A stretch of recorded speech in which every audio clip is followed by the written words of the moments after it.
I wasn't invited to my daughter's wedding in Paris, the same wedding I helped pay for. She told me by text, Mom said if you want to be a part of it, you can watch through the Google Earth window.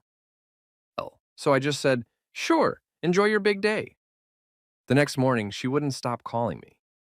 But me? I was way too busy to pick up. The notification came at 9:47 p.m. on a Tuesday.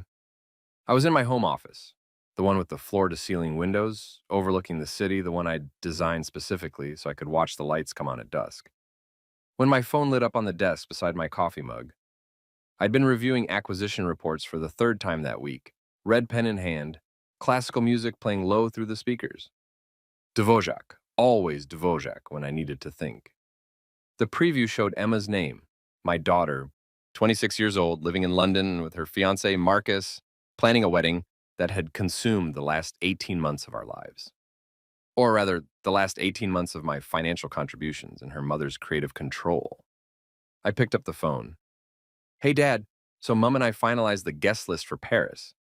We had to make some cuts because the venue has capacity limits, and honestly, it's just going to be immediate family and close friends. Mom said if you want to be a part of it, you can watch through the Google Earth window, lol. But yeah, we'll send you pics after. Love you, XXX. I read it twice. Then I set the phone down, very carefully, and stared at it like it might suddenly sprout legs and walk away. The classical music continued. Dvořák's New World Symphony. Third movement. I'd always found it melancholic but hopeful. Tonight it just sounded far away, like it was playing in someone else's house, in someone else's life. I picked up my red pen, put it down. Picked up my coffee, set it down without drinking. Then I picked up the phone again and typed out a response, my thumbs moving with the kind of steadiness that comes from years of high-stakes negotiations where emotion is a liability and composure is currency. Sure, enjoy your big day. I hit send. Then I turned off my phone, finished my coffee in 3 long swallows, and went back to the acquisition reports because at least numbers made sense. At least numbers didn't pretend to love you while erasing you from the most important day of their lives with a LOL and a kiss-kiss emoji. The thing about betrayal is that it doesn't always announce itself with shouting or broken dishes. Sometimes it arrives in lowercase letters and abbreviations, dressed up as casualness, as if the emotional violence of it can be softened by informality, as if saying LOL makes it hurt less. It doesn't. Let me back up. My name is David Sterling. I'm 53 years old. I've been divorced for 12 years.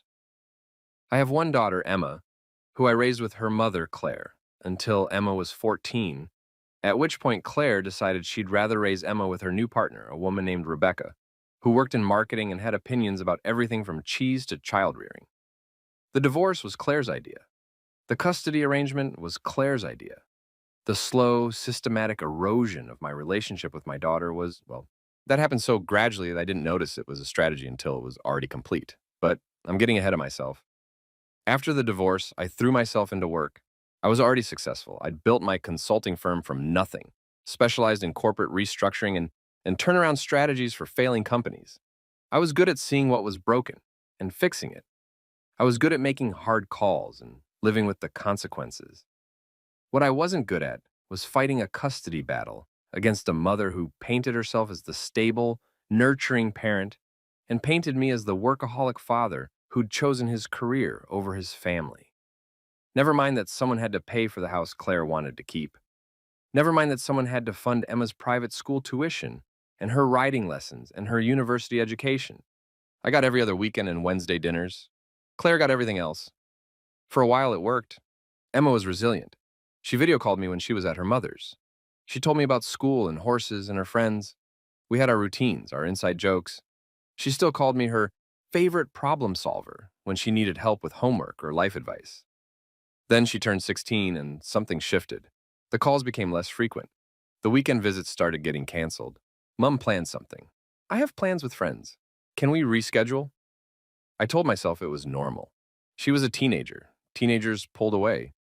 But then she went to university, King's College London, studying international relations, full ride funded by yours truly. And the distance became more than geographical. She'd go weeks without responding to texts. She'd make plans to visit and cancel at the last minute. And when we did see each other, there was this politeness to her. Like I was a distant relative she was obligated to be nice to rather than her father. I tried asking her about it once, during a rare dinner in London when she was in her second year. Is everything okay between us? I'd said over pasta at some trendy Shoreditch restaurant she'd chosen. You seem distant lately. She'd looked at me with genuine confusion. Everything's fine, Dad. I'm just busy with school. It's more than that. It's really not. And that was that. Because what was I supposed to say? Your mother has been poisoning you against me for years, and I can prove it by the way you flinch every time I ask to be involved in your life. That's not a conversation you can have over carbonara. So I learned to accept the new normal. I learned to be grateful for whatever crumbs of relationship she offered. I learned to fund her life from a distance and tell myself that love didn't require proximity or warmth or even basic respect. I learned to be optional. The wedding planning started 2 years ago. Emma called me, actually called, which was rare, and announced she was engaged. Marcus had proposed in front of the Trevi Fountain in Rome. Very romantic. Very Instagram ready.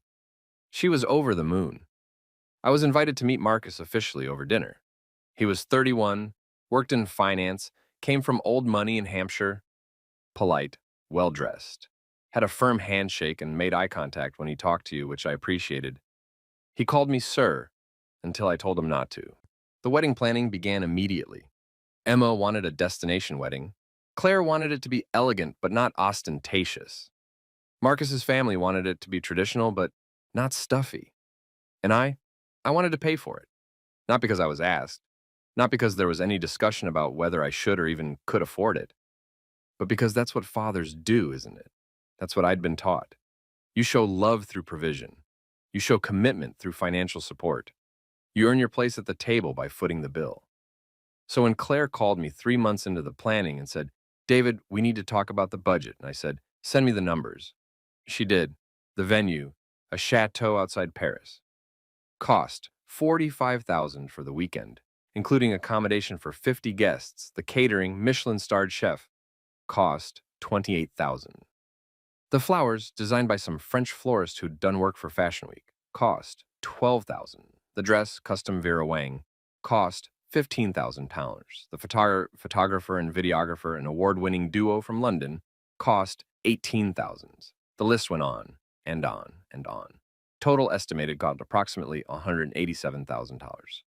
I looked at the spreadsheet Claire had sent over email, color-coded, itemized, professional, and I felt something cold settle in my chest. But I said yes, because what else was I going to say? That I couldn't afford it? I could. My firm was doing well. Very well. We just completed a major turnaround for a failing retail chain that had netted me a 7-figure bonus. That it was excessive? Maybe. But it was Emma's wedding. My only daughter. How do you put a price on that? That I should be consulted, not just invoiced. That would make me sound bitter. Petty. Like I was using money as leverage, which I wasn't. I was using money as connection, as proof that even if I wasn't wanted in the day-to-day, I could still be useful, still be necessary. So I transferred the first installment, £50,000 for the venue deposit, and told Claire to keep me updated on the costs. She did. Every few weeks, another email, another list of expenses, another request for another transfer. The invitations, £3,000 for custom calligraphy and hand-pressed paper. The entertainment, a string quartet for the ceremony and a jazz band for the reception. £9,000. The wine, cases of Premier Cru Burgundy and Champagne. Pongnas, the accommodations for guests who couldn't afford the chateau, a nearby hotel subsidized by us. 11,000. The rehearsal dinner at a restaurant overlooking the Seine, 8,000. The honeymoon. 2 weeks in the Maldives, my gift to them, $23,000. I kept saying yes. I kept transferring money. And I kept waiting for someone, Emma, Claire, Marcus, anyone, to say thank you, to acknowledge what I was doing, to include me in the planning beyond being a human ATM. It never happened. Oh, I was informed of decisions. Claire would email me updates. We've chosen the menu. We've finalized the flowers. We've confirmed the photographer. But I was never consulted, never asked for input, never invited to meetings or tastings or planning sessions. When I mentioned this to Emma during one of our increasingly rare phone calls, she laughed it off. Dad, you're so busy with work. We didn't want to bother you with all the boring details. Besides, Mom's been amazing at handling everything. Translation: you're useful for money, but not for presents. I didn't push it. I never pushed anything with Emma anymore because I had learned that pushing led to distance, and distance was the last thing I could afford. So I kept quiet, kept signing checks, kept telling myself that when the wedding day came, it would all be worth it. That seeing Emma happy, seeing her walk down the aisle, getting to dance with my daughter at her reception, that would make all of this worthwhile. I held on to that image like a lifeline, right up until the moment she texted me to say I could watch from Google Earth. The days after that text were strange. I didn't call Emma, didn't call Claire, didn't reach out to Marcus or his family or anyone else involved in the wedding planning. I just went quiet. I showed up at my office, I ran my meetings, I reviewed my reports, I negotiated contracts and managed my team and did all the things I'd always done because work, at least, was reliable. Work didn't uninvite you to things you'd paid for. Work didn't mock you with LOL and suggest you watch important moments through a satellite imaging service. My assistant, Margaret, noticed something was off by day 3. You seem distracted, she said, setting a fresh coffee on my desk. Margaret had been with me for 15 years. She was 62, sharp as a blade, and had an uncanny ability to read my moods. I'm fine, I said. You've been staring at that same page for 20 minutes. I glanced down. She was right. I hadn't absorbed a single word. Personal matter, I said. She waited. Margaret was good at waiting. It was one of her superpowers, the ability to create silence that demanded truth. My daughter's getting married, I said finally. That's wonderful. In Paris, 3 weeks from now. How exciting. I'm not invited. Margaret's expression didn't change, but something sharpened in her eyes. I see. I've paid for the entire thing, nearly £200,000. Venue, food, dress, honeymoon, everything. I see, she said again, but differently this time. She told me via text that I could watch through Google Earth if I wanted to be part of it. Margaret set down the papers she'd been holding. Do you have a lawyer? This isn't a legal matter. Perhaps it should be. It's my daughter's wedding, Margaret, not a corporate dispute. Nevertheless, I shook my head. I'm not going to sue my daughter for the right to attend her wedding. Can you imagine? Father takes daughter to court over wedding invitation. That would go over brilliantly in the press. Then what will you do? That was the question, wasn't it? What would I do? I could call Emma, demand an explanation, insist that I be included, make a scene, play the victim. But I'd learned long ago that demanding things from Emma only pushed her further into Claire's camp. Claire had spent years positioning herself as the reasonable parent, the one who didn't make waves or create drama. Any attempt I made to assert myself would be twisted into proof that I was controlling, demanding, difficult. I could refuse to pay the remaining balance. Hold the money hostage until they changed their minds, but that would be exactly what Claire had always accused me of. Using money as leverage, treating relationships like transactions. And more than that, it would hurt Emma. Whatever anger I felt toward her, I didn't want to ruin her wedding. I didn't want to be the reason she looked back on this day with bitterness. I could just accept it, show up anyway, force them to acknowledge me, make them physically turn me away at the door. But that felt pathetic, desperate, like showing up to a party where you weren't wanted and pretending not to notice everyone wishing you'd leave. Or I could do exactly what I'd told Emma I'd do. Enjoy her big day, from a distance, while being way too busy to pick up. Margaret was still watching me when I looked up. I need you to clear my schedule, I said. For the wedding? For the month. Her eyebrows rose. The entire month? I'm taking personal leave, starting tomorrow. David, you'll handle things while I'm gone. You're more than capable. Of course I am, but I need to be away from here, away from all of this. And I need to do something I should have done years ago. Which is, I smiled. It probably looked more like baring teeth. Stop being optional. I didn't tell anyone where I was going, not Margaret, beyond basic emergency contact information. Not my business partners. Not the handful of friends I'd maintained over the years, most of whom were really just colleagues I occasionally had dinner with, and certainly not Emma or Claire. Instead, I went home, packed a bag, and booked a flight to Paris. Because if Emma wanted me to watch her wedding from Google Earth, I was going to give her exactly what she asked for: a father who was present in name only. Watching from such a distance, he might as well be a satellite orbiting the Earth. But unlike a satellite, I wasn't going to be passive. I was going to be busy. Very, very busy. The flight to Paris left the next morning. Business class. Because I'd stopped pretending to be modest about money years ago. If you have it, use it. If you've earned it, enjoy it. I'd earned this. I landed at Charles de Gaulle at noon and took a car to the Hotel Plaza Athénée in the 8th arrondissement. 5-star. Overlooking Avenue Montaigne. The kind of place where the staff remembered your name after one visit and the concierge could get you into restaurants that didn't technically have openings. I checked in, went up to my suite, corner room, view of the Eiffel Tower in the distance, and unpacked methodically. Suits, casual wear, running shoes because I still ran every morning, rain or shine, laptop, files. Then I sat on the edge of the bed and made a list. This is what successful people do when faced with impossible situations. They make lists. They break down the overwhelming into the manageable. They turn emotion into action items. My list had 3 main objectives. 1. Attend Emma's wedding without actually attending Emma's wedding. 2. Ensure she knows I was there and that I chose not to participate. 3. Make the weekend about something more important than being uninvited to an overpriced ceremony. The first objective was easy. The chateau where Emma was getting married was called Chateau de Montclair, about an hour outside Paris in the Valley de Chevreuse.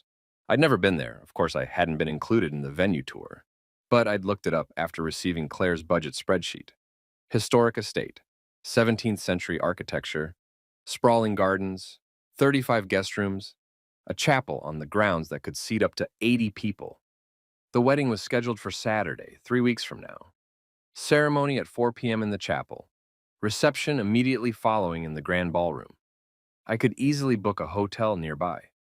Show up. Watch from a distance. Make sure Emma saw me. Just enough to know I'd honored her invitation to be part of it from afar. But that felt too passive, too sad.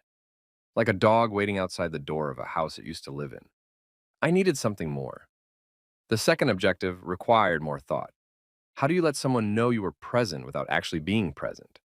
How do you make your absence more notable than your presence would have been?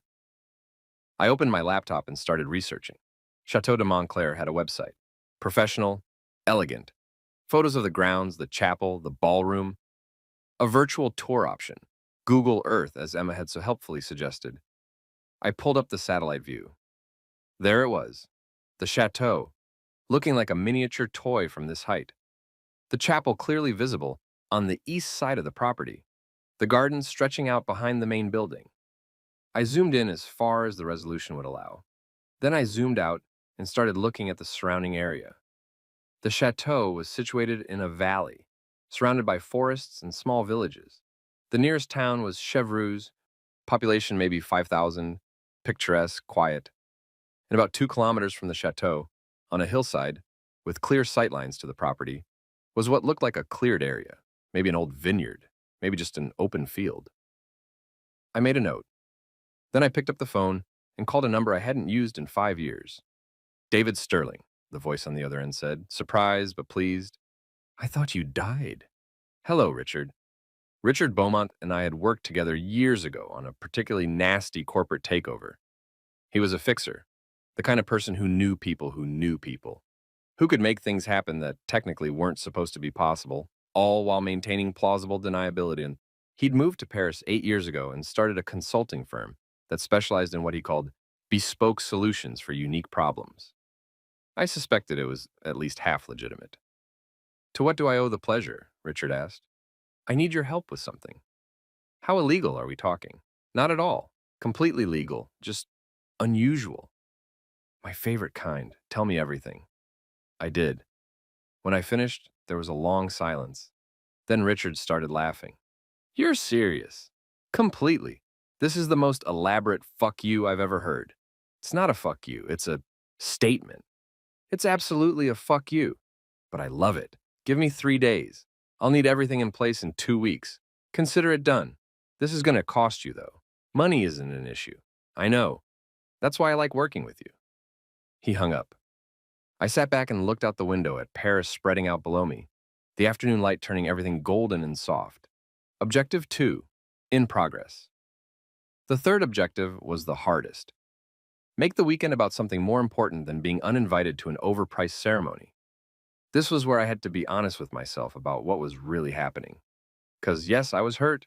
Yes, I was angry. Yes, there was a part of me that wanted Emma to know exactly how deeply this cut, how profoundly she'd wounded me. But beneath the hurt and anger was something else, relief. Because for the first time in 12 years, I had permission to stop pretending. I didn't have to pretend that the custody arrangement was fair, that the parenting alienation hadn't happened, that Claire hadn't spent over a decade systematically erasing me from Emma's life while I funded every step of the process. I didn't have to pretend that Emma's distance was just teenage independence or young adult busyness rather than learned behavior. I didn't have to pretend that my role as father hadn't been reduced to bank account with emotional liability. The text message, LOL, Google Earth, the casual cruelty dressed up as a joke, had finally given me something I'd needed for years. Clarity, and with clarity came freedom. The freedom to stop begging for scraps of relationship. The freedom to stop funding my own irrelevance. The freedom to redirect my energy toward people and purposes that actually valued what I had to offer beyond my bank balance. So objective 3 wasn't about revenge.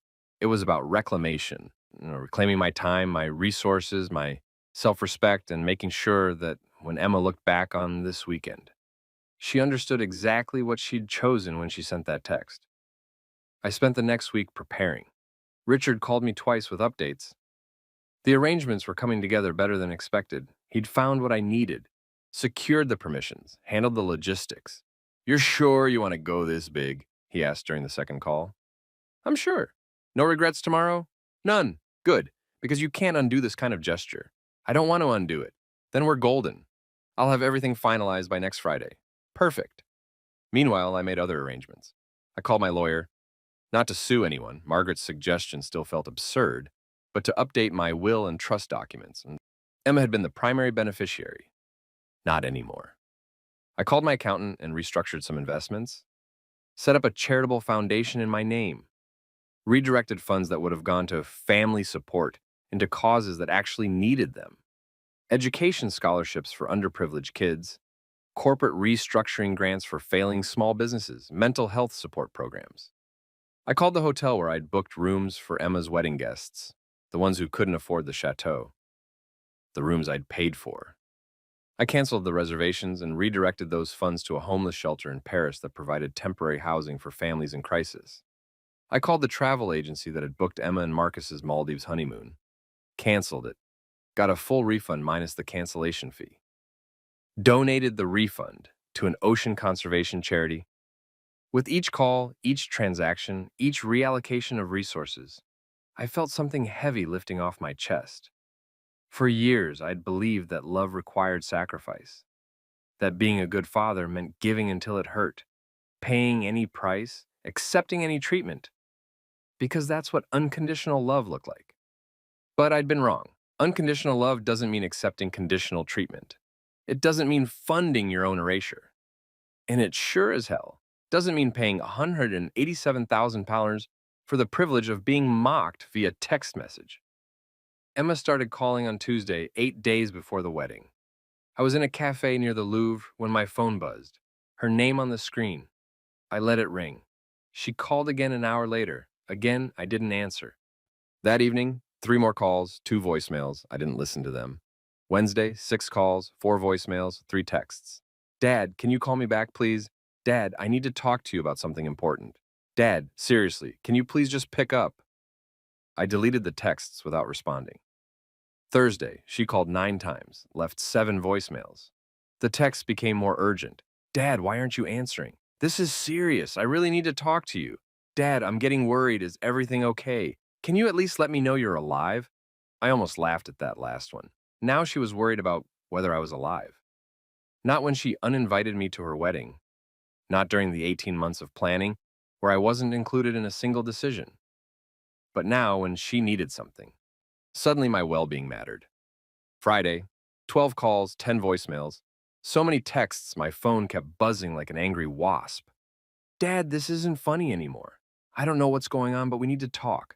Mom is freaking out. Please just call me back. Dad, answer your phone. I turned off notifications. Saturday, 1 week before the wedding, she tried a different approach. She called from Marcus's phone. I didn't answer that either. Then she tried Margaret. That was bold. Emma had met Margaret maybe twice in her entire life, at company events I'd brought her to when she was younger. But apparently she'd kept the number. Margaret called me around noon. Your daughter is very persistent, she said dryly. What did she want? To know if you were alive, to know where you are, to know why you're not answering. I told her I couldn't share your location or your schedule, but that you were fine and would be in touch when you were ready. How did she take that? About as well as you'd expect. She said it was urgent, that there was a situation with the wedding, and she needed to speak with you immediately. I felt something twist in my chest. Did she say what situation? No, and I didn't ask. I figured if it was genuinely urgent, she'd tell me. Since she didn't, I assume it's not life-threatening. Good call. David, Margaret said carefully, what are you doing? Taking my life back. By ignoring your daughter a week before her wedding? By not being available to solve whatever crisis she's suddenly decided requires my attention after uninviting me from the event. There was a pause, then, she uninvited you? I thought you weren't invited at all. Semantics. Either way, I'm watching from Google Earth, remember? Ah, another pause. Well then, shall I continue to Stonewall? Please, with pleasure. Anything else? If she calls again, you can tell her I'm very busy, too busy to pick up. Margaret laughed. Actually laughed, which was rare. I'll relay the message, verbatim. By Sunday, Emma had given up on calling. Instead, I got an email. Subject line, please read this. I opened it. Dad, I don't know why you're not answering your phone, and I'm really worried. Margaret said you're fine, but won't tell me where you are or what you're doing. I need to talk to you about something important. There's been an issue with the wedding payments. The chateau is saying there's a balance outstanding, and some of the vendors are saying their invoices haven't been paid. Mom talked to the accountant, and apparently some of the accounts that were supposed to have funds for the wedding have been, I don't know, moved, changed.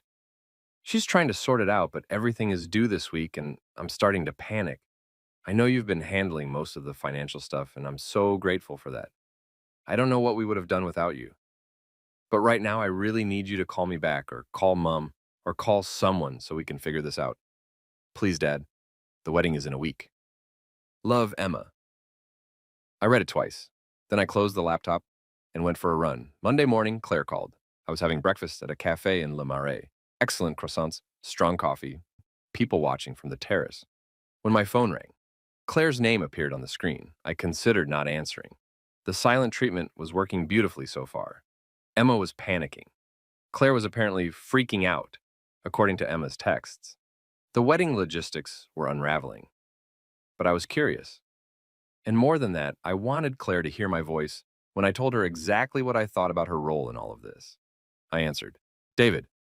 Her voice was tight, controlled, the way it always got when she was angry, but trying to sound reasonable. We need to talk. Hello, Claire. Where are you? Paris. Silence. Then, you're in Paris? Beautiful city. Have you been? David, this isn't funny. Why are you in Paris? I'm on holiday. A week before Emma's wedding? Is it Emma's wedding? I wasn't aware I was invited. Another silence, longer this time. I could almost hear her recalculating. You're upset about the guest list. I'm not upset about anything. I'm on holiday. Emma said she texted you about the capacity limits. She did. She suggested I watch from Google Earth. So I took her advice. I'm getting a nice view from up here. That was a joke. Was it? Of course it was. Emma has a terrible sense of humor sometimes, but she didn't mean, Claire. I kept my voice pleasant, conversational. The tone I used in negotiations when I wanted the other party to understand I held all the cards. Let's not do this. Do what? Pretend that text was a joke gone wrong. Pretend that uninviting me to the wedding I've paid for was some kind of misunderstanding. Pretend that the last 12 years haven't been a systematic campaign to erase me from Emma's life while using me as a bank account. That's not, it is, and you know it. And I've been complicit in it because I thought maintaining some relationship with my daughter, any relationship, was better than none at all, but I was wrong. David, you're being dramatic. Am I? Let's talk about drama. Let's talk about telling a father he can watch his daughter's wedding via satellite imagery. Let's talk about spending 18 months planning this event without including me in a single decision beyond which account to send the invoices to. Let's talk about raising Emma to think I'm only useful when I'm writing checks. That's not fair. You were always so busy with work because someone had to pay for the house you wanted in the divorce. Someone had to pay for Emma's private school and university and every riding lesson and ski trip and summer abroad. Someone had to fund your life while you turned my daughter against me. I never turned Emma against you, didn't you? Then explain why she stopped calling, why she stopped visiting, why every interaction we have feels like she's doing me a favor rather than talking to her father. Claire's voice went cold. Maybe if you'd been around more. I was around every weekend I was supposed to have her. Every Wednesday dinner, every school event I wasn't actively blocked from attending. I was around as much as the custody arrangement you demanded allowed me to be. You could have fought harder in the divorce. I could have. And you would have used that to prove I was the controlling, aggressive ex-husband. I've seen your playbook, Claire. I know exactly how you operate. You wanted me gone, but not too gone. Present enough to fund things, but distant enough that you could play the single mother martyr. This is absurd. I'm not going to listen to. Then don't. But understand this. The wedding payments you're concerned about, the outstanding balances, the mysteriously moved funds, that was all me. I've redirected every remaining penny of wedding budget to more worthy causes, homeless shelters, scholarship funds, conservation charities, places where my money will actually be valued. You can't do that. That money was for Emma's wedding. It was my money. I can do whatever I want with it. And what I want is for Emma to understand that actions have consequences. You taught her that I'm optional, that I exist to serve her needs without requiring basic respect in return. Well, congratulations. She learned the lesson, and now she gets to experience what life looks like when the optional parent opts out. You're going to ruin her wedding? No, Claire. You already did that when you raised her to think uninviting me was acceptable. I'm just declining to finance it. She's your daughter. Is she? Because fathers get invited to their daughters' weddings. Fathers are consulted about major life decisions.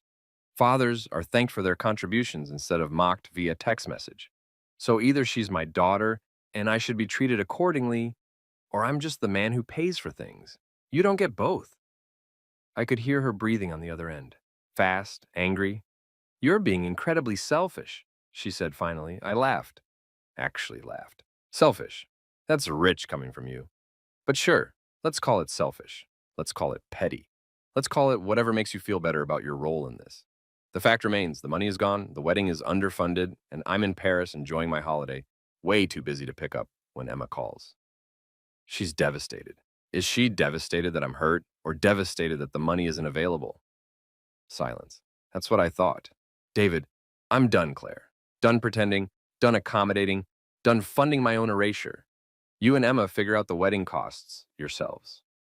Between your new partner's marketing salary and Marcus's family money, I'm sure you'll manage. After all, you've been managing Emma's life without me for over a decade. What's one more event? You're going to regret this. I doubt it, but if I do, at least it'll be my choice, my terms, my life. I hung up. My coffee had gone cold. I ordered another one and sat there in the morning sun, feeling more at peace than I had in years. Emma called again that afternoon, 16 times. I didn't answer. She sent a long email, then another, then a third. I didn't read them. Tuesday, she tried Margaret again. Margaret reported that Emma was distressed and asking if there was any way to reach me for just 5 minutes. What did you tell her? I asked. That you were indisposed and would be in touch if and when your schedule permitted. Perfect. Wednesday, Marcus called. That was interesting. I'd only spoken to Marcus a handful of times. The initial meeting, a couple of phone calls during the engagement, brief pleasantries at Christmas. He'd always been polite but distant, the way you are with a future in-law you don't really know. Now he was calling me. Personally. I considered letting it go to voicemail, but curiosity won. Marcus, I said. Mr. Sterling. His voice was strained, uncomfortable. I apologize for bothering you. I know you must be incredibly busy. I am. Right, of course. I'll be brief. It's about the wedding. I'm aware. There's been some confusion about the payments. No confusion. I've redirected the funds. May I ask why? You may. I waited. Let him ask. Make him work for it. Why have you redirected the funds? He said finally. Because I wasn't invited to the wedding. But I thought Emma said it was a capacity issue. Did she? She said the venue has strict limits and that you understood. Marcus, I kept my voice kind, almost gentle, the way you talk to someone who's been fed lies and doesn't know it yet. Did Emma tell you that the venue capacity was an issue before or after I'd paid for the venue? Silence. Before or after I'd paid for the catering, the flowers, the photographer, the accommodations, the entertainment, and your honeymoon? More silence. I paid for a wedding I wasn't invited to. You understand how that might be problematic? Yes, I do, and I want you to know that I had no idea. I assumed you were coming. Emma and Claire handled all the guest list details, and I trusted them. I see. If I'd known you weren't invited, I would have said something.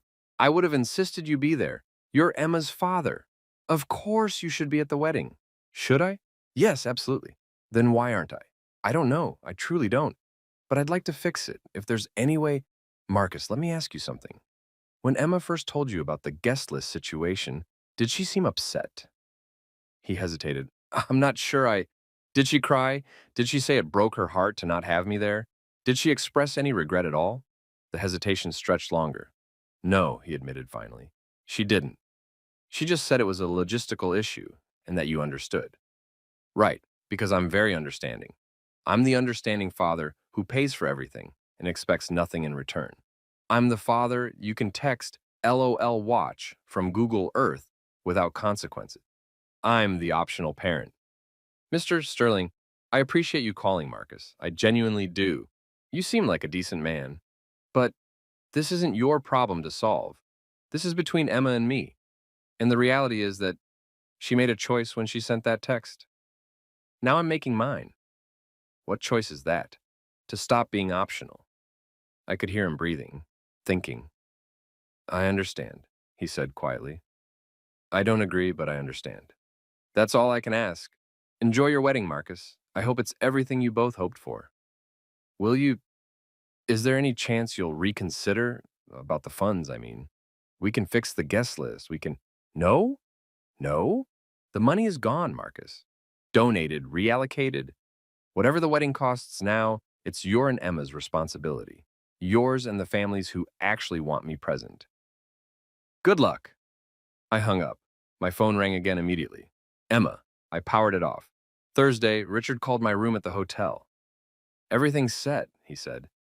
Want to do a final walkthrough? Absolutely. We met at a cafe near Trocadero. Richard looked the same as always. Expensive suit, graying hair, the kind of face that could smile warmly at you while negotiating terms that would quietly ruin you. He slid a tablet across the table. Your toy. I looked at the screen. Schematics, permits, photographs, lists of equipment and personnel. It's bigger than I expected, I said. You said make a statement. I'm making a statement. Will it be visible from the chateau? Visible? David, it'll be impossible to miss. Weather's supposed to be clear on Saturday. Perfect conditions. And it's all legal? Completely. I've got permits from the local aviation authority and the commune. Filed all the paperwork under your name and company. Everything's above board. Good. You're sure you want to do this? I looked at the schematics again, smiled, positive. Then we're golden. I'll have my team in position by Friday evening. Saturday morning, we'll do final checks. By the time the ceremony starts at 4 p.m., you'll be all set. Perfect. He leaned back, studying me. You know, in all the years I've known you, I don't think I've ever seen you like this. Like what? Calm. Usually when someone comes to me with a revenge plot, they're angry, manic, emotional. You're just serene. Because this isn't revenge. No. Revenge implies wanting to hurt someone. I don't want to hurt Emma. I want her to understand. Understand what?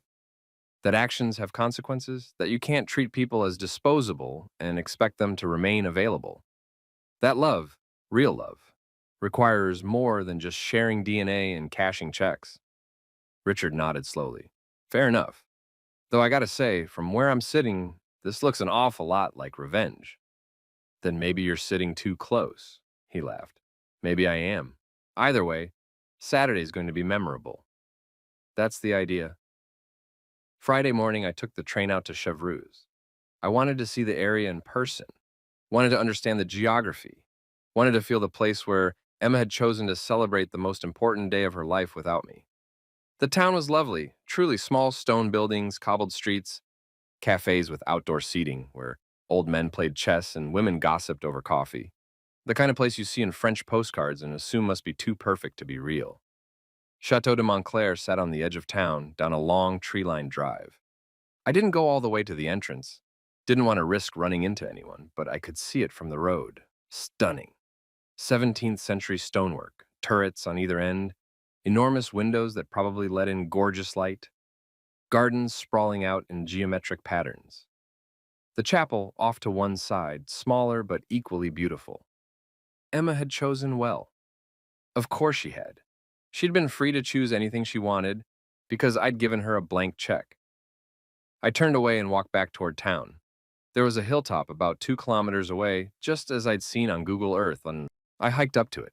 The field at the top was exactly as the satellite images had shown: cleared land, decent access road, perfect sightlines to the chateau below. Richard's team was already there, setting up equipment. They worked with professional efficiency, barely acknowledging me as I watched. It's going to be spectacular, Richard said, appearing beside me. Yes, I agreed. It is. We stood there for a while, watching the crew work, watching the sun move across the valley, watching the chateau in the distance looking like something out of a fairy tale. Emma called me, Richard said casually. I turned to look at him. What? This morning, somehow tracked down my number, asked if I knew where you were. What did you tell her? That I couldn't share client locations. She asked if I was working with you on something. I said I couldn't discuss ongoing projects. How did she react? Threatened to report me to, I don't even know, some imaginary authority for consulting firms. I told her good luck with that and hung up. I smiled. She's desperate. She is. Question is, are you? Desperate? No. Sure about that? Because there's still time to back out. Cancel the setup, call your daughter, make peace. I don't want peace. What do you want? I thought about that. What did I want? Not revenge, not really, not peace, not yet. What I wanted was for Emma to see me, really see me, not as a wallet or a problem or an obligation, not as the understanding father who could be excluded without consequence. I wanted her to see me as I actually was, a person who had feelings and limits and a breaking point. I wanted her to understand that I was still here, still present, still relevant, just not available. I want her to remember this weekend for the rest of her life, I said finally. I want her to tell her children about it someday, about the time her father wasn't at her wedding, but was somehow more present than anyone else there. Richard grinned. Then we're definitely on the right track. That evening, my phone, which I'd turned back on to coordinate with Richard, lit up with messages. Emma had sent 14 texts. Claire had sent 9. Marcus had sent 3. There were also messages from people I barely knew. Emma's maid of honor asking if I could please call Emma. One of Marcus's groomsmen saying, "Mate, not sure what's going on, but Emma's having a breakdown." Even Rebecca, Claire's partner, with a curt, "You're being childish." I deleted them all without responding. Then I opened Emma's most recent email. Dad, I don't know what I did wrong. I've been going through every conversation we've had, every text, every call, trying to figure out where things went so bad that you'd do this, that you'd just disappear right before my wedding and cancel all the payments and refuse to talk to me. Mom says you're upset about the guest list, that I hurt your feelings with that text about Google Earth. I swear I didn't mean it the way it came out. It was supposed to be funny. I was trying to lighten the mood because I knew you'd be disappointed about the capacity limits and I didn't know how else to say it. I'm sorry. I'm so sorry. I should have called you. I should have explained better. I should have fought harder to make sure you could be there. But Dad, we're 5 days away from the wedding. 5 days. And I don't have enough money to cover what you've canceled. Marcus's family is trying to help, but they'd already stretched their budget, and I can't ask them for more. Mom is borrowing from friends. I've called in every favor I have. We might have to cancel the photographer, or the flowers, or maybe the whole thing. Is that what you want? Do you want me to not have a wedding because I made a stupid joke in a text message? Please call me, please. I need my dad, Emma. I read it 3 times. She still didn't get it. She thought this was about a poorly worded text, about a joke gone wrong.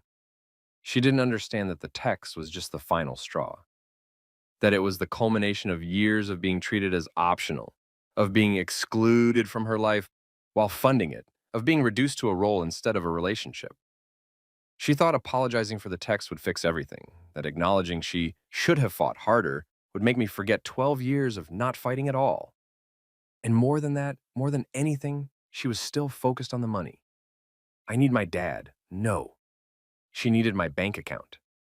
If she actually needed me, she would have needed me 18 months ago when the planning started. She would have needed me at dress fittings and venue tours and tasting menus. She would have needed me before I became inconvenient. I closed the laptop without responding. Tomorrow was Saturday. Tomorrow was the wedding. Tomorrow, Emma would understand exactly what too busy to pick up meant. I woke up at dawn on Saturday, the day of Emma's wedding. The suite at the Plaza Athénée was quiet, except for the soft hum of Paris waking up beyond the windows. Distant traffic, birds in the trees along Avenue Montaigne, the metallic rattle of shop owners opening their shutters. I made coffee using the in-room machine, stood at the window drinking it, watching the Eiffel Tower merge from the early morning haze, the iron lattice catching the first light like something holy. My phone was off, had been since last night. I'd learned that leaving it on was an invitation to chaos. Emma's texts, Claire's calls, the mounting desperation of people who'd realized too late that they'd miscalculated. Today, I didn't want distractions.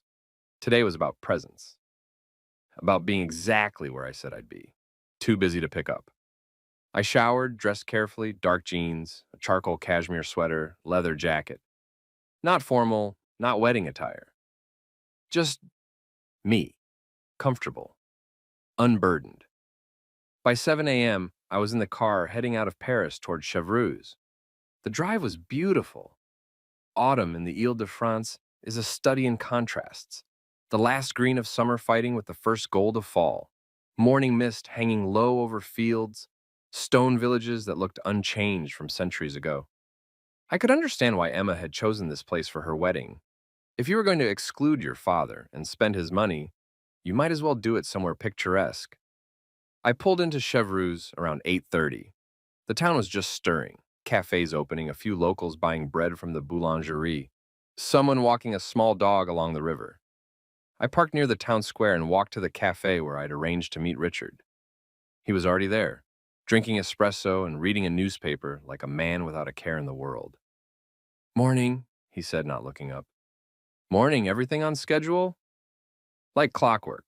Team's been working since 6. We'll be operational by noon. Weather? Perfect. Clear skies, light wind. Couldn't have asked for better conditions." I ordered coffee and a croissant and sat across from him. "Any issues?" "None. Well, one minor thing." "What?" "Someone from the chateau called this morning asking if we had proper permits for aerial activities in the vicinity. I sent them our documentation. They shut up fast." I smiled. "They're getting nervous." "Can you blame them? They probably think you're going to skywrite something obscene over the ceremony." "Am I? Are you?" "No, I'm classier than that." Richard folded his newspaper. "For what it's worth, I think you're handling this perfectly. You're being paid to think that. I'm being paid to make arrangements.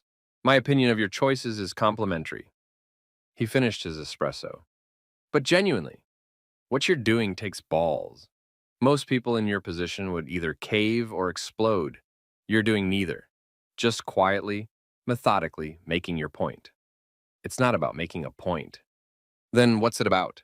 I thought about that. I'd been thinking about it all week, really. What was this about? Revenge? No. Revenge was hot, emotional, destructive. Justice, closer. But justice implied some kind of legal or moral wrong that needed righting. What I was doing was simpler and more complicated than either of those things. I was setting a boundary. I was saying, you don't get to treat me like this. You don't get to erase me from your life while using my resources. You don't get to mock me and then demand I show up when you need something. I was teaching a lesson that should have been taught years ago, that people, even fathers, even optional parents, have limits. It's about self-respect, I said finally. Richard nodded. That's a good answer. By noon, I was on the hillside overlooking the chateau.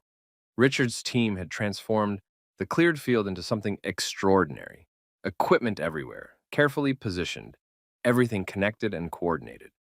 The crew moved with practiced efficiency, running final checks, confirming communications, preparing for the main event. Want to see it? Richard asked. Show me. We walked to the center of the setup. He pulled up a tablet, showed me the schematics, walked me through what would happen and when. At 3:45 p.m., 15 minutes before the ceremony, we go live, he said. Everything's timed to the second. Weather's cooperating beautifully. Sightlines are perfect. Everyone at the chateau will see it. Hell, everyone in the valley will see it. And it's all legal? I told you. Completely above board. I've got permits, insurance, the works. No one can complain about anything except their feelings. Perfect. He looked at me carefully. Last chance to back out. I'm not backing out. You're sure? Because once we start, there's no stopping it. No taking it back. Emma will know. Claire will know. Everyone at that wedding will know. Good. You won't be able to claim you didn't know what you were doing. You won't be able to say you got carried away or acted impulsively. This is premeditated, planned, executed. Richard, I said patiently, I know exactly what I'm doing. I've thought about nothing else for 3 weeks, I'm sure. He studied me for another moment, then nodded. All right then. Let's make sure your daughter has a wedding she'll never forget. At 1 p.m., I drove closer to the chateau. Not all the way to the entrance. I didn't want to risk being seen, but close enough to watch the arrivals. I parked on a side road with a view of the main drive and settled in. The guests started arriving around 2. Expensive cars rolling up the tree-lined drive, disgorging well-dressed people who'd clearly spent significant money and time preparing for this day.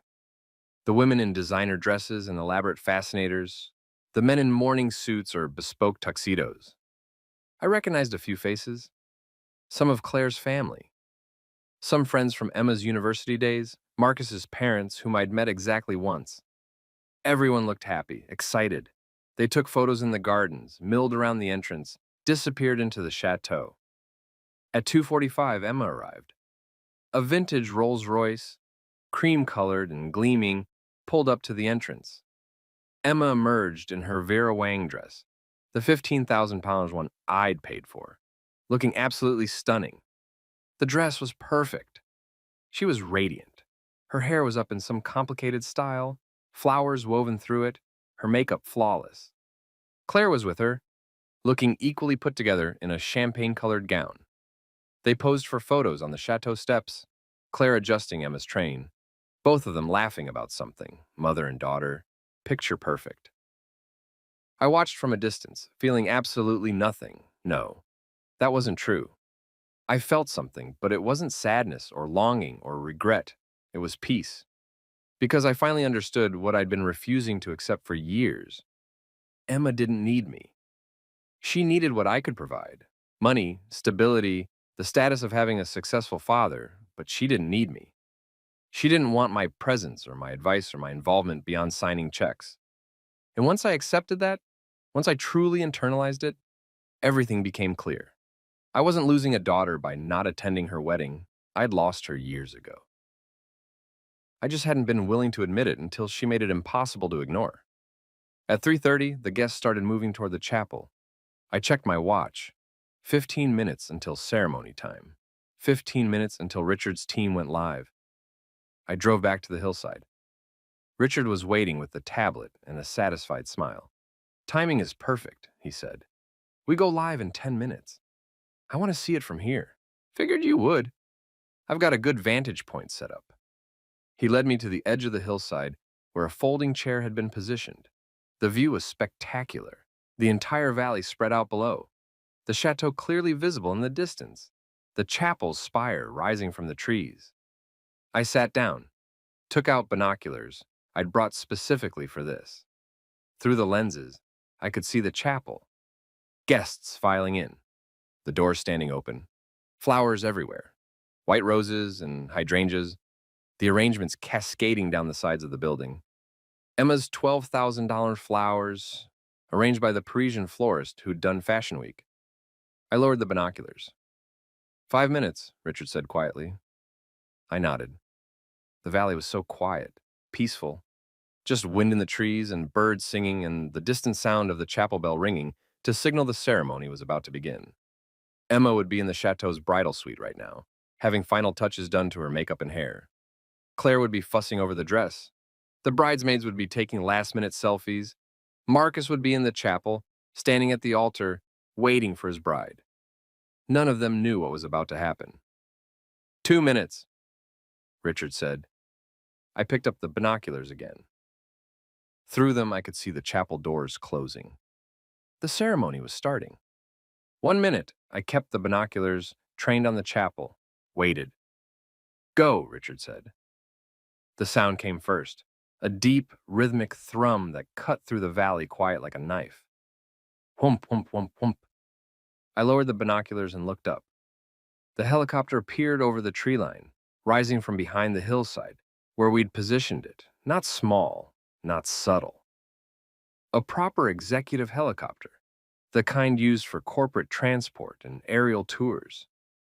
It climbed higher, the rotor wash sending ripples across the field grass, the noise growing louder as it gained altitude. Then it turned and flew directly over the chateau.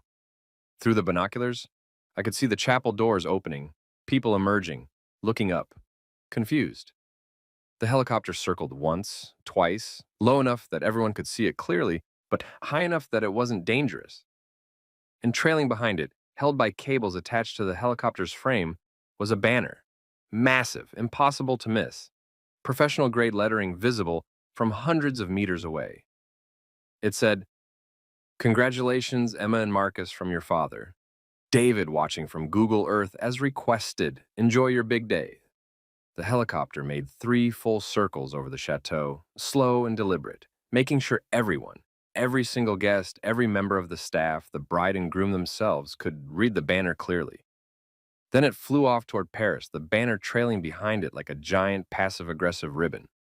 The entire valley went silent. Even from the hillside, even through binoculars, I could see the chaos outside the chapel.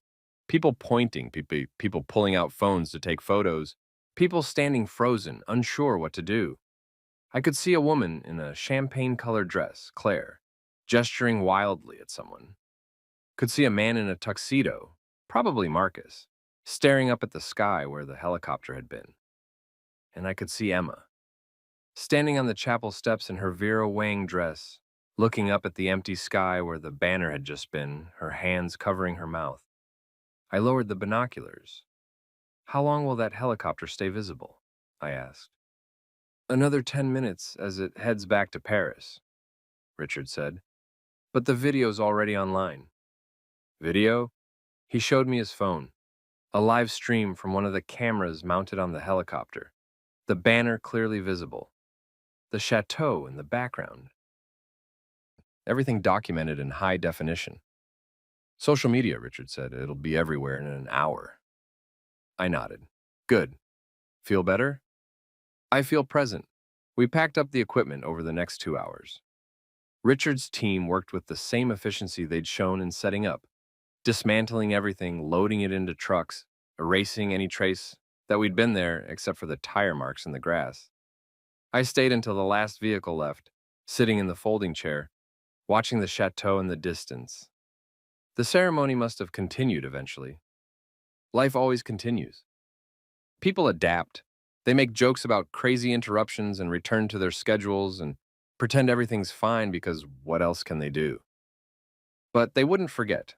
That was the point. And not to ruin the wedding, it was already ruined the moment Emma sent that text. But to make sure she remembered, to make sure everyone remembered, that I had been there, that I had been present, that I had done exactly what she asked, watched from a distance, but on my terms, with my own interpretation of what being part of it meant. At 6 p.m., my phone buzzed in my pocket. I'd turned it back on out of curiosity. 43 missed calls, 76 text messages, 19 voicemails, 12 emails. I scrolled through the message preview without opening them. Emma.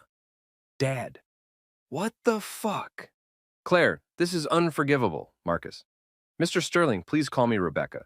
Childish doesn't even begin to cover this. Various relatives.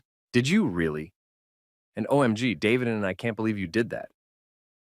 And then, at the very bottom, one message from a number I didn't recognize. This is Sarah, Emma's maid of honor. I don't know you and I don't know what's going on between you and Emma, but that was the most epic dad move I've ever seen in my life. Well played. I smiled. Then I turned the phone off again and drove back to Paris. I stayed in Paris for 3 more days. Not because I needed to, not because there was any business requiring my presence, but because Paris is beautiful in autumn. And I'd forgotten what it felt like to be somewhere, just because I wanted to be there. Not because someone needed something from me. I walked the streets, sat in cafes, visited museums I hadn't seen since Emma was small, and we'd done a family trip here, back when she still held my hand crossing the street and called me Papa because she thought it sounded more sophisticated in French. I didn't check my phone, didn't read the emails or messages or voicemails that were undoubtedly accumulating. I just existed, present, quiet, free.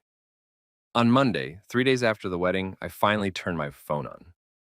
214 notifications. I scrolled through them systematically, not reading in depth, just scanning for anything genuinely urgent. Health emergencies, business catastrophes, things that couldn't wait, nothing critical, just a lot of people having feelings about what I'd done. Emma had called 43 times, sent 62 text messages. 8 of her emails had subject lines like, "We need to talk," and "This isn't over," and "How could you?" Claire had called 37 times. Her messages were shorter, angrier. "This was unacceptable. You've embarrassed Emma. You've shown your true colors." Marcus had called 12 times. His messages were different, more confused than angry. "Can we please talk about what happened? I'd like to understand your perspective. I think there's been a lot of miscommunication." There were messages from relatives, from Emma's friends, from people I hadn't spoken to in years who'd apparently heard about the helicopter and had opinions. And there were messages from my own circles. Margaret had sent 3 texts. "I assume the helicopter was your doing. Brilliant. Let me know when you're ready to return to work." A few business associates had sent congratulations that confused me until I realized someone had posted the helicopter video online and it had gone viral. Apparently, Dad responds to wedding snub with epic helicopter banner was trending on social media. One message from Richard, "Told you it would be memorable." And then, at the very bottom of my email inbox, one message that made me stop scrolling. Subject line, "Please read this." Emma, I opened it. "Dad, I don't even know what to say. I don't know if you're reading these. I don't know if you even care anymore. The wedding was ruined, not just interrupted, ruined.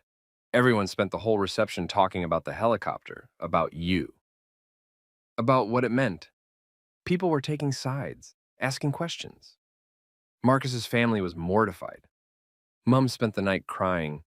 Some guests left early. I spent my wedding night fighting with Marcus because he said I should have seen this coming, that I should have known you'd be hurt, that I'd been dismissive of you for years and this was the consequence. He's right, I know he is, but it doesn't make it hurt less. You humiliated me, in front of everyone I care about, on the most important day of my life. And the worst part? Everyone agrees you were justified. Even my own friends are saying I had it coming, saying you paid for the whole wedding, and I uninvited you as a joke, and what did I expect? But Dad, you're my father. You're supposed to be above this. You're supposed to be the mature one. You're supposed to love me unconditionally no matter what I do. Instead, you hired a helicopter and turned my wedding into some kind of public revenge stunt. I know I hurt you. I know the Google Earth text was awful. I've apologized 100 times. I've called and texted and emailed, and you've ignored all of it. What more do you want from me? What will it take for you to forgive me? Emma. I read it twice. Then I opened a new email and wrote a response. Emma, I received your message. I've received all your messages. I've chosen not to respond until now because I wanted to give both of us time to think clearly. First, let me address the helicopter. It wasn't revenge. Revenge would have been showing up at the chateau and making a scene. Revenge would have been contacting all the guests ahead of time and telling them they were attending a wedding funded by a father who'd been uninvited. Revenge would have been petty and destructive and aimed at causing maximum harm. What I did was make a statement. The statement was simple. I was present. I watched from a distance. I did exactly what you told me to do. Participated from Google Earth. The banner made that clear. If that embarrassed you, if that ruined your wedding, then perhaps you should ask yourself why. Why is a father making his presence known, even from a distance, so humiliating? Why is the public acknowledgement that I exist, that I paid for your wedding, that I was there despite being excluded so devastating? Second, let me address your question about forgiveness. You've apologized for the text. You've said it was a joke. You've said you didn't mean it the way it came out. But Emma, the text wasn't the problem. The text was just the moment I finally admitted to myself what had been true for years. I am optional to you. I have been optional since the divorce. Optional since your mother convinced you that my career made me unreliable. Optional through your teenage years when you stopped calling. Optional through university when you'd go months without contact. Optional through your engagement when I wasn't consulted about a single wedding decision despite funding the entire event. The text was just the first time you said out loud what your actions had been saying for over a decade.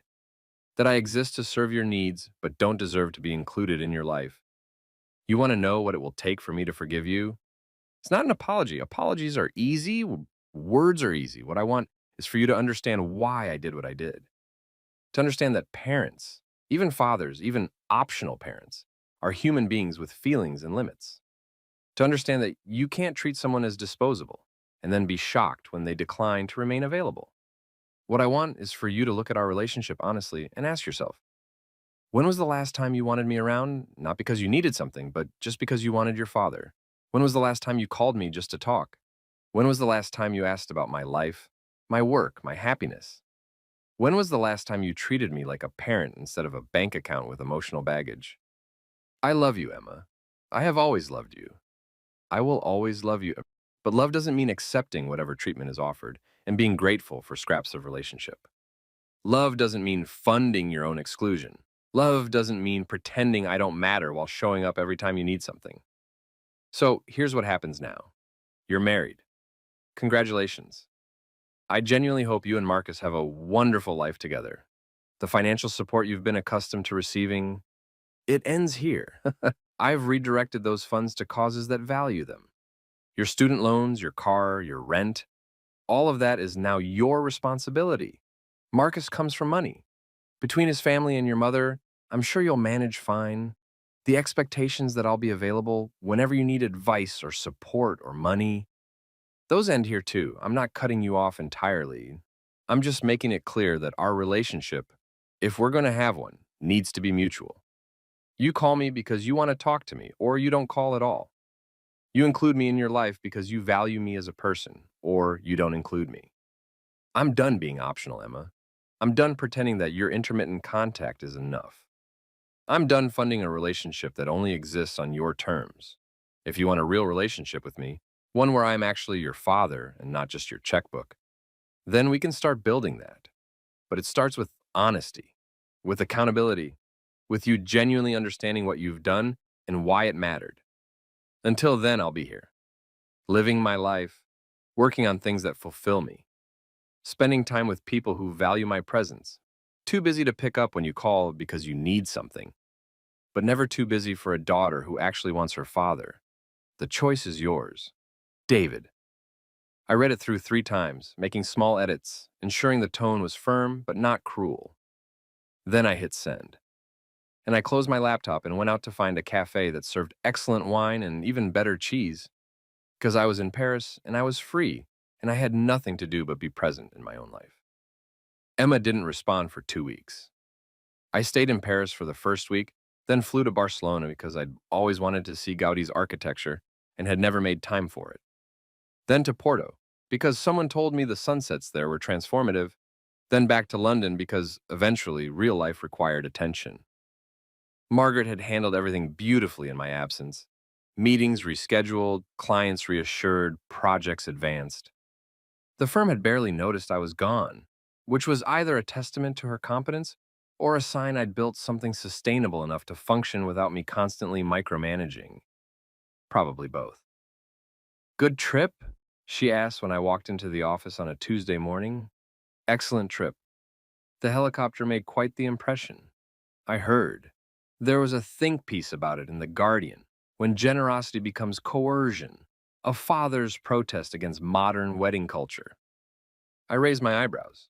Impressive that they managed to miss the point entirely. Most people do. But the comments section was fascinating. About 70% were on your side. And the other 30? Thought you were being petty. Said you should have been the bigger person. The usual, naturally.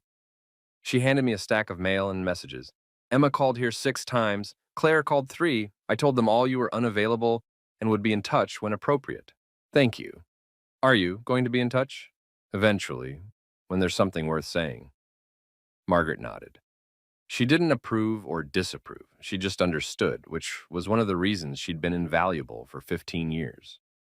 I went to my office and got back to work. The silence from Emma was initially a relief. No desperate calls, no emotional emails, no attempts to manipulate or guilt or negotiate, just quiet. I threw myself into work, took on 3 new projects, all challenging, all requiring the kind of deep strategic thinking that had made my firm successful. Traveled to Manchester for a week to handle a factory restructuring. Spent a weekend in Edinburgh working with a failing tourism company that needed a complete operational overhaul. I ran in the mornings, read at night, cooked meals for myself that didn't come from a box or a restaurant. Started learning Spanish through an app because I'd always meant to and never had time. I built a life that wasn't waiting for Emma to call. And slowly, very slowly, the hurt started to fade. Not the anger, that was still there, banked like coals, ready to flare if prodded. But the acute pain of being excluded, the sharp sting of being mocked and dismissed, that started to dull. I realized I'd been carrying that pain for years, not just since the text. Since the divorce, since the first missed weekend visit, since the first canceled dinner, since the first time Emma looked at me like I was an obligation rather than her father. I'd been walking around wounded and pretending I was fine, and the pretending had been almost worse than the wound. Now I wasn't pretending anymore. Emma's response finally came on a Thursday evening 3 weeks after I'd sent my email. I was at home, cooking dinner, risotto, which required attention and patience and gave me something to focus on besides the various catastrophes at work, when my phone buzzed. Email notification. Emma's name. I considered waiting until after dinner, then decided if I was going to read it, I might as well read it now and not let it hover over my meal. I opened it. Dad, it's taken me 3 weeks to respond because I didn't know what to say. I still don't really, but I'm going to try. I've been going to therapy. That probably sounds strange to you. Why would I need therapy? Because my dad flew a helicopter over my wedding. But my therapist helped me understand that the helicopter was just one event in a much longer pattern. She asked me to describe our relationship, to really describe it, not just give surface level answers. And as I was talking, I started to realize how little I actually know about you. I couldn't tell her your favorite book, or your favorite food, or what you do when you're not working, or who your friends are, or what makes you happy. I know you work in corporate restructuring. I know you like running. I know you drink your coffee black. But that's not knowing someone. That's knowing facts about someone. Then she asked me to describe the last time we had a real conversation. Not about logistics or money or me asking you for something, just a conversation where we talked about life. I couldn't remember one, not in years. Dad, you're right. You've been optional to me, and I didn't even realize it because that's just how things have always been since the divorce. Mom would make plans for us, for me and her and Rebecca, and you were just separate. You were the other parent, the weekend parent, the one who paid for things but wasn't really part of the daily texture of my life. And I went along with it because it was easier, because Mom made everything so comfortable, and you were so understanding, and it never occurred to me that understanding might actually mean hurt but too polite to say anything.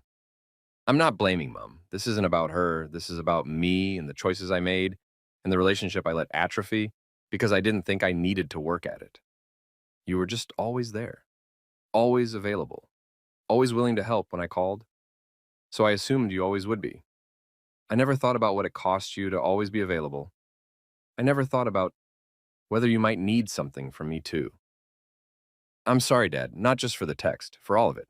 For 12 years of treating you like a supporting character in my life instead of a person with feelings and needs. I don't know if you'll forgive me. I don't know if you even want a relationship anymore after everything that's happened, but I want to try if you're willing. I want to know your favorite book and what you do on weekends and what makes you laugh. I want to call you not because I need something, but because I miss you. I want a real relationship with my father, not the optional one, the real one. If you're willing to give me that chance, I promise I'll do the work. I'll show up. I'll be present. I'll value you the way you should have been valued all along. I understand if the answer is no. I understand if I burn that bridge permanently, but I hope you'll at least consider it. Love, Emma. I set down the phone and returned to stirring the risotto.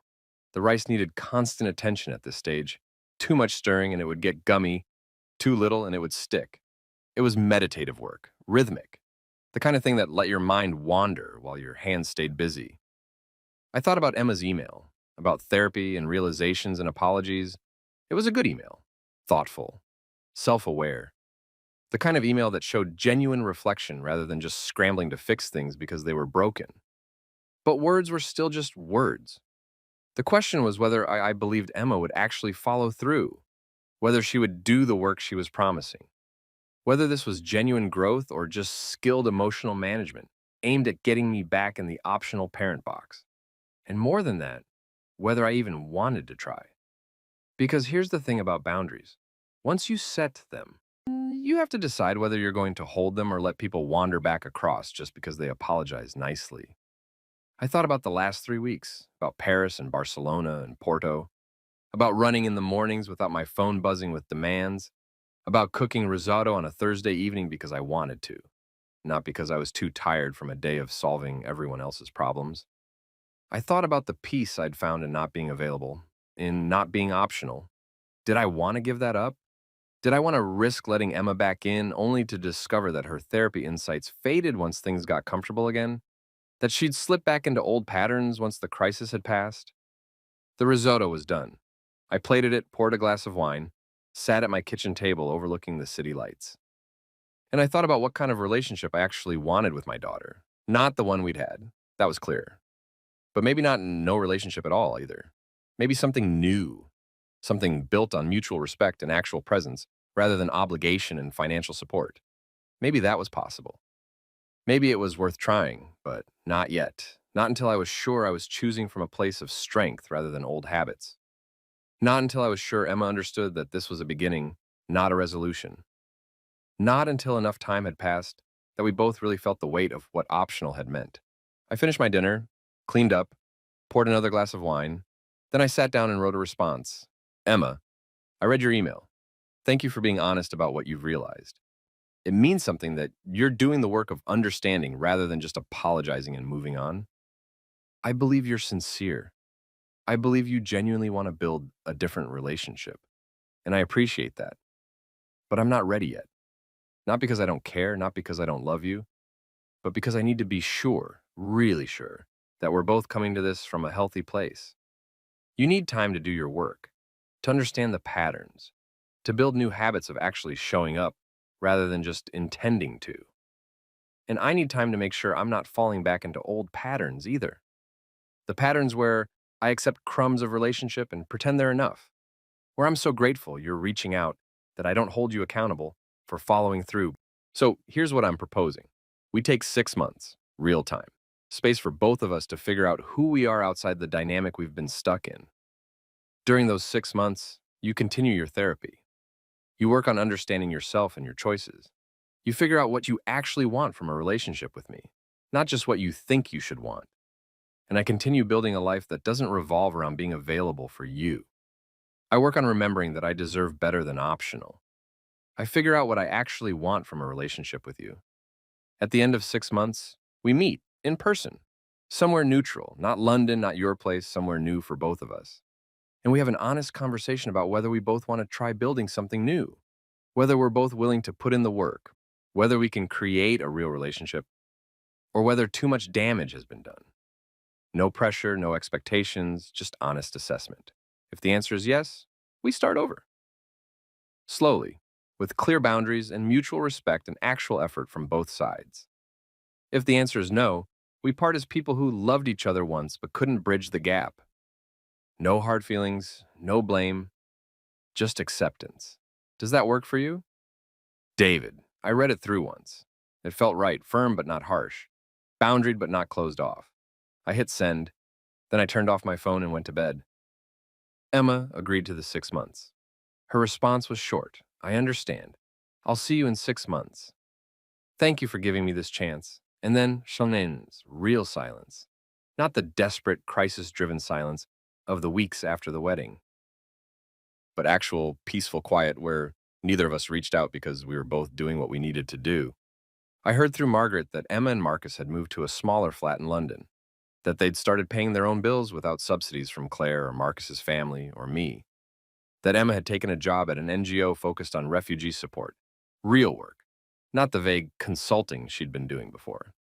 I heard through a mutual acquaintance that Claire was furious with me, that she'd told anyone who would listen that I was punishing Emma for being young and making mistakes, that the helicopter was unforgivable, that I was being cruel and manipulative and using money as a weapon. I didn't respond, didn't defend myself. Let people think whatever they wanted to think, because I'd learned something important over the last few months. Other people's opinions of you only matter if you're still trying to be optional in their lives. Once you decide you're not available for judgment, not available for guilt, not available to be the villain in someone else's narrative, their opinions stop having power. I spent the 6 months well. I traveled more. Iceland in December, Vietnam in February, Croatia in April. Places I'd always wanted to see but never made time for because there was always a crisis, always a need, always someone requiring my attention. I took up painting.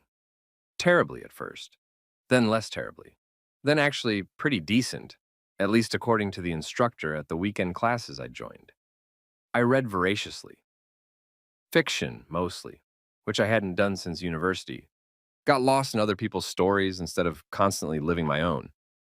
I dated a woman named Catherine for a few months. She was a barrister, whip-smart and funny, and she taught me that it was possible to build something with someone who actually wanted you around, rather than just needing you for specific purposes. It didn't last.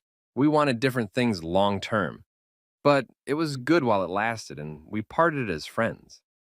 I strengthened relationships with colleagues who'd always been more than just coworkers, but whom I'd never had time for beyond work conversations. Started having regular dinners with them, going to theater, actually showing up for their lives instead of just being a friendly face at the office. I built a life that was full and rich and entirely my own. And somewhere in those 6 months, I stopped being angry at Emma. Not because I'd forgiven her. Forgiveness felt too simple, too final, too much like declaring the matter closed. But because I'd stopped needing her to be different in order for me to be okay. I was okay regardless. And that, more than anything else, felt like freedom. We met in Dublin, neither of our cities, neutral territory, a place neither of us had history with. I arrived 2 days early, got a hotel and temple bar, walked the streets, visited museums, sat in pubs listening to traditional music, prepared myself mentally for whatever the conversation would bring. Emma arrived the day before our scheduled meeting. She texted to let me know she was in the city, the first direct communication we'd had in 6 months. I'm here. Still good for coffee tomorrow at 10? Yes, the cafe you suggested? Yes.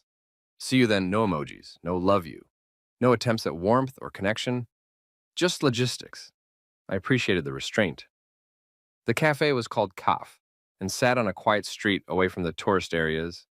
Good coffee, comfortable seating, not too loud. I'd chosen it specifically because it felt conducive to difficult conversations. I arrived at 9:50, ordered a black coffee, sat at a table by the window. Emma arrived at 9:58. I saw her through the glass before she saw me, walking up the street looking uncertain, checking her phone for directions. She was dressed simply. Jeans, a sweater, minimal makeup. Her hair was shorter than at the wedding, cut to her shoulders. She looked older, more tired, but also more grounded somehow. She spotted me through the window, took a deep breath, came inside. Dad, she said. Emma.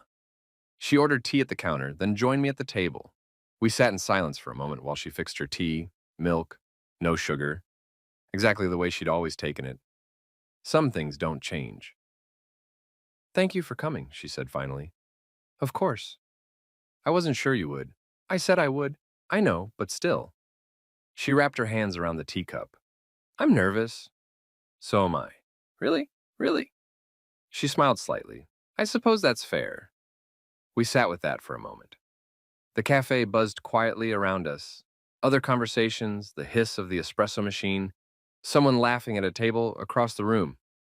How have you been? Emma asked. Good. Really good, actually. I'm glad. She meant it, I could tell. I've been following your social media. You've been traveling a lot. I have. Vietnam looked incredible. It was. And you're painting now? Badly.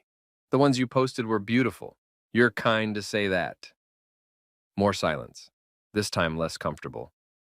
The small talk exhausted, the real conversation looming. Emma set down her tea.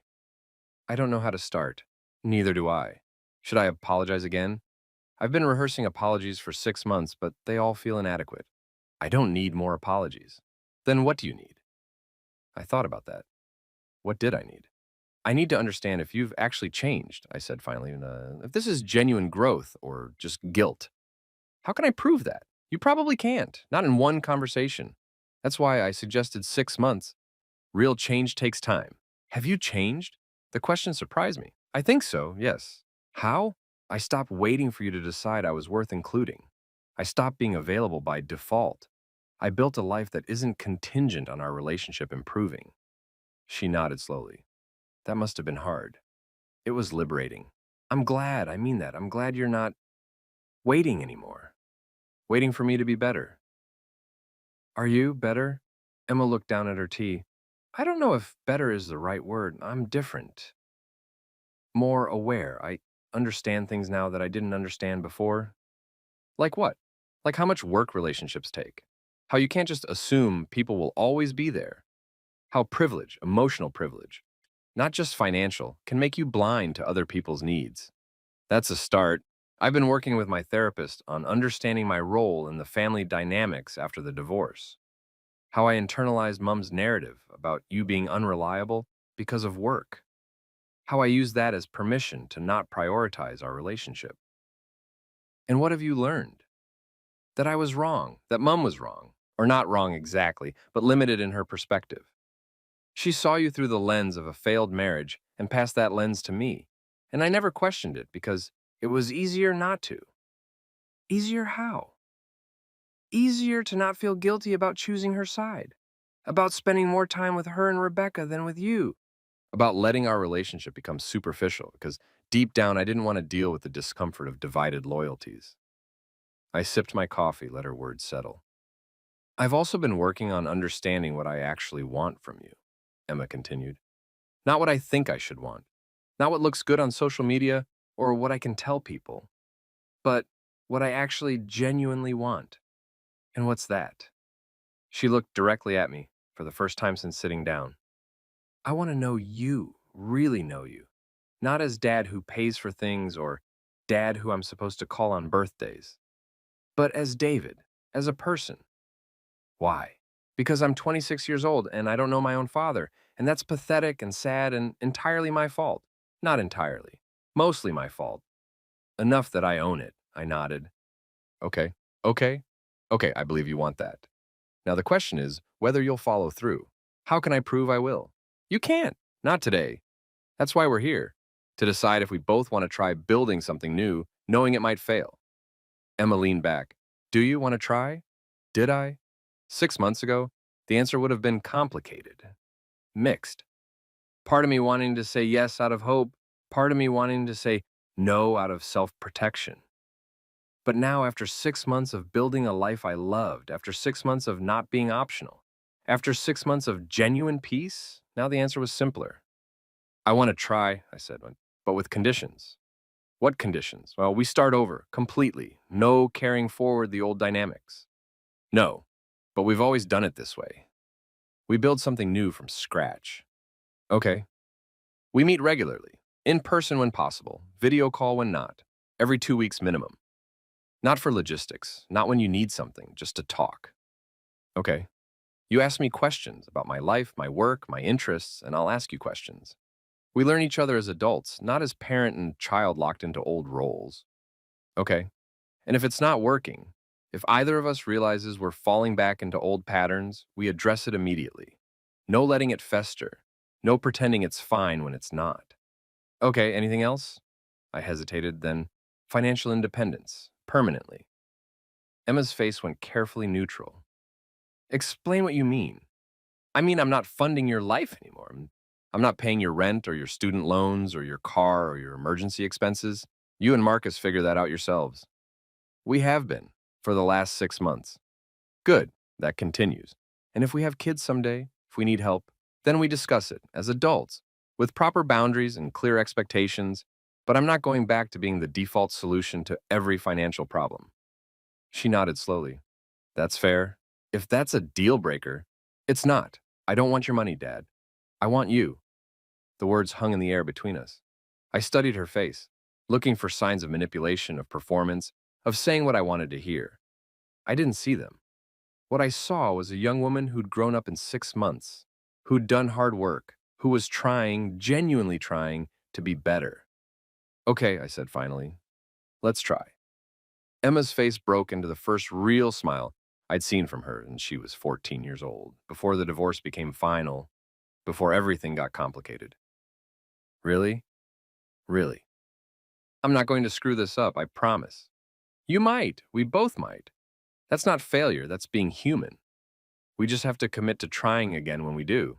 I can do that. So can I. We sat in silence for a moment. Different silence now. Not uncomfortable, just present. Can I ask you something? Emma said. Of course. The helicopter. Did you plan it specifically to embarrass me? Or was it something else? I considered the question. Something else. What? I needed you to see me, to understand that I was there, that I'd been there the whole time, even when you decided I was optional. The helicopter was me saying, you can exclude me from the event, but you can't erase me from the reality of what funded it. It worked. Everyone saw it. It's literally the first thing people bring up when they talk about my wedding.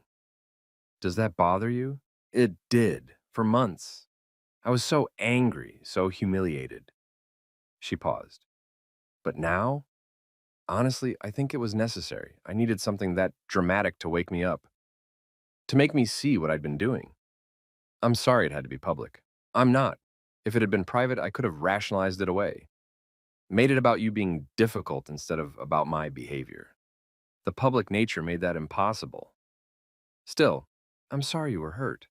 And I'm sorry I hurt you first, for years. We looked at each other, really looked. Maybe for the first time in over a decade. What's your favorite book? Emma asked suddenly. The question surprised me. What? Your favorite book? I realize I don't know. I want to know. I smiled. Anna Karenina, Tolstoy. Why? Because it's honest about how complicated people are, how we can love and hurt each other simultaneously, how good intentions don't guarantee good outcomes. Have you read it recently? Last month, actually. I reread it every few years. What else do you read? Lately? A lot of contemporary fiction. Vietnamese authors after I visited Hanoi. Irish writers now that I'm here. Recommend one? For you specifically, try Normal People by Sally Rooney. It's about communication and what happens when people don't say what they mean. Emma pulled out her phone, made a note. I'll read it. What else should I know about you? What do you want to know? Everything. We spent the next 3 hours in that cafe.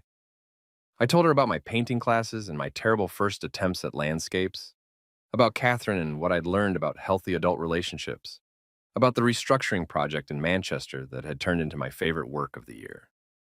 She told me about her job at the NGO and how much more fulfilling it was than the consulting work she'd been doing before, about her and Marcus learning to build a life on their income rather than family money, about therapy and the hard realizations and the work of unlearning patterns. We talked about books and movies and places we wanted to travel and about politics and philosophy and whether having children was something she even wanted or just something she'd assumed she should want. We talked like adults. like people who were interested in each other, like friends, not like optional parent and distant daughter. When we finally left the cafe, it was past 1 p.m. My coffee had gone cold hours ago. Emma's tea was long forgotten. We stood on the sidewalk, neither of us quite ready to leave yet. Same time in 2 weeks, Emma said. Video call? Yes. I'll actually show up, not cancel at the last minute. I know. How do you know? Because if you don't, we're done. And I think you understand that now. She nodded. I do. Good. She hesitated, then stepped forward and hugged me. Brief, but genuine. Thank you for giving me this chance, she said. Thank you for doing the work to deserve it. We separated. She walked one direction toward her hotel. I walked the other toward mine, and for the first time in 12 years, I felt like maybe, just maybe, I had a daughter again. Not the one I'd lost. That Emma was gone, dissolved in the years of divorce and distance and learned behavior, but a new one, an adult one who was choosing to show up instead of being obligated to, one who valued me as a person instead of as a function, one who understood that love requires presence, not just pronouncement. I walked back through Dublin's streets, the afternoon sun warm on my face, and felt something settle in my chest that had been unsettled for over a decade. Peace. Not because everything was fixed, it wasn't. We had years of work ahead of us, learning each other, building trust, proving that we both meant what we said. But because for the first time since the divorce, I wasn't trying to be what someone else needed me to be. I was just being David, and that was enough.